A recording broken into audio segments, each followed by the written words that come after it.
दोस्तों, आज की कहानी है।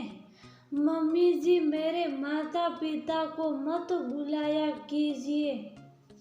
दोस्तों, कहानी शुरू करने से पहले अगर आपने इस चैनल को सब्सक्राइब नहीं किया हो तो कर लीजिए ताकि आपके पास पहुंच सके हर नया वीडियो। भला ये भी कोई बात हुई, नीता के पापा को न्योता देना भी नहीं आता। मेरे रिश्तेदारों ने तो हमेशा शादी विवाह में इन लोगों को न्योता दिया है और इन लोगों को देखो शर्म भी नहीं आती। मुझे तो कहीं का मुंह दिखाने लायक नहीं छोड़ा।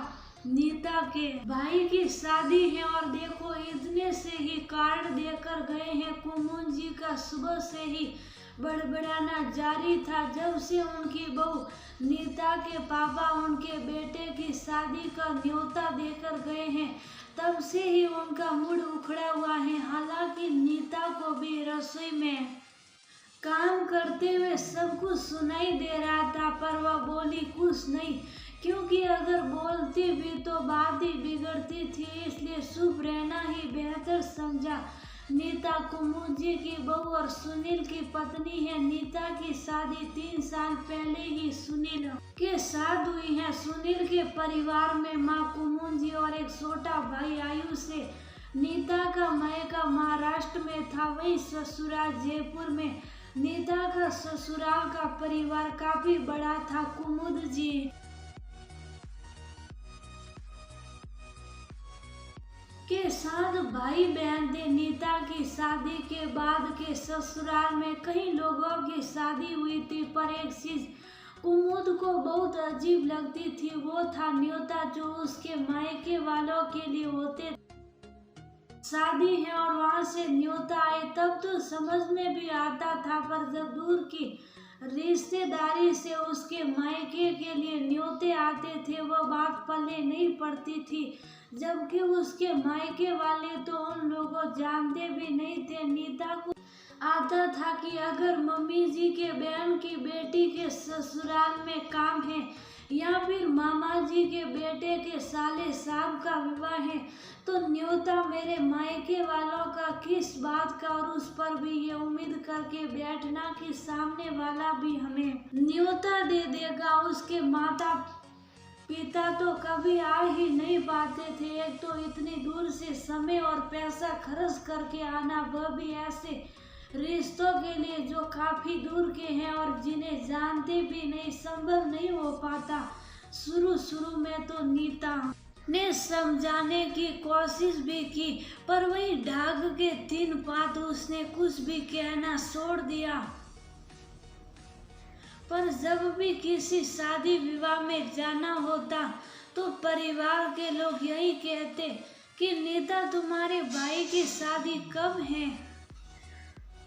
तुम्हारे भाई की शादी के बहाने तुम्हारा भी महाराष्ट्र जाना हो जाएगा। वही कुमुद का यही राग रहता कि तेरे माता पिता तो कभी आते नहीं और शगुन के पैसे भी हम ही डालते हैं। खैर वक्त बीतता गया। अब नीता की भाई की शादी पक्की हो गई तो आज उसके पापा न्योता देने आए थे। हालांकि उन्होंने कुमुद जी के भाई बहनों के घर का न्योता दे दिया था, लेकिन कुमुद जी शायद उम्मीद करके बैठी थी कि उनके बच्चों के ससुराल वगैरह को भी न्योता दिया जाए, जो कि पॉसिबल नहीं था। हालांकि उन्होंने नीता के पापा से तो कुछ नहीं कहा, लेकिन उनके जाने के बाद में बड़बड़ाना शुरू कर दिया। नीता को बहुत बुरा लग रहा था। आखिर जब बर्दाश्त के बाहर हुआ तो उसने कह दिया, मम्मी जी मैंने आपको पहले भी समझाने की कोशिश की थी कि इतने दूर के रिश्ते नहीं निभते, लेकिन उसके बावजूद भी आप मेरे मम्मी पापा के नाम पर उन लोगों से कार्ड ले लेते थे।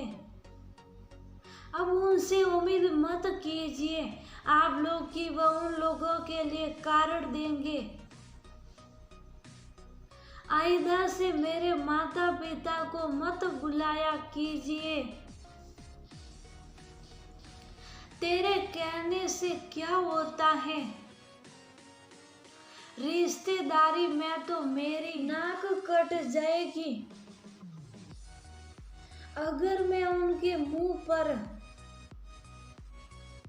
ये कह दूंगी कि भाई इसके माता पिता को तो मत बुलाया करो। और भी तो बहुएं हैं जिनके माता पिता को बुलाया जा रहा है। हाँ, और बहुएं हैं जिनके परिवार यहीं पर मौजूद है। मेरे माता पिता को समय और पैसा खर्च करके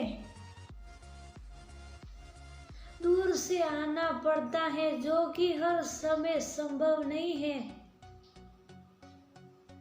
हाँ, तेरे ही माता पिता अनोखे हैं जो नहीं आ सकते। मैं तो अपने रिश्तेदारों से कभी इस तरह ना कहूँ, ठीक है, आपसे कहते नहीं बनता तो मैं कह दूंगी कि आप मेरे माता पिता को मत बुलाया कीजिए। उस दिन के बाद से जब भी किसी दूर के रिश्तेदार के यहाँ से नीता के माता पिता के लिए न्योता आता तो नीता खुद ही कह देती है कि प्लीज मेरे माता पिता का आना संभव नहीं, तो उनका कारण रहने ही दीजिए। धीरे धीरे ऐसे न्योते आने बंद हो गए। अब नीता को बेवजह की परेशानी नहीं उठानी पड़ती। ठीक है, एक बार मुंह फट बन जाने में कोई हर्ज नहीं। आखिर हमेशा की परेशानी तो नहीं उठानी पड़ेगी।